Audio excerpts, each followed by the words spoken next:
મિત્રો આ છે શ્યામભાઈ, જે કંટ્રોલર તરીકે બહુ સારામાં સારી એવી ફરજ બજાવે છે અને વડીલ.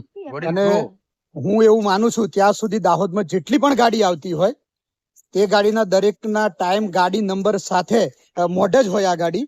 અને મિત્રો આ શ્યામ કાકા ખરેખર એવી મસ્ત એવી ફરજ બજાવે છે કે આજે મને સામેથી એવું થયું કે મારે આ કાકાનો વિડીયો લેવો જોઈએ. કાકા તમારે કઈ કેવું છે આ બાબતે? ના જી, બસ એમને એક સેવા આપવાનો એક સદર એવો મોકો મળેલો છે. અને આ છે દિગંતભાઈ, જે દાહોદ ડેપોમાં અત્યારે ટીસી તરીકે બેઠા છે. અને દાહોદ ડેપોમાં એટલી બધી ભીડ હોય જેના કારણે આ બંને અહીંયા ફરજ બજાવે છે. દિગંતભાઈ તમારે કઈ કેવું છે આપણે ગાઈસ લોકોને? ફરજ બજાવવાનો જે મોકો મળ્યો છે એના માટે ખુશી છે કે પબ્લિક ની સેવા કરવા માટે સક્ષમ છું અને જે સેવા કરવાનો મોકો મળ્યો છે એ શાંતિથી નિભાવું છું. જો મિત્રો આ દિગંતભાઈ નું આવું કેવું છે.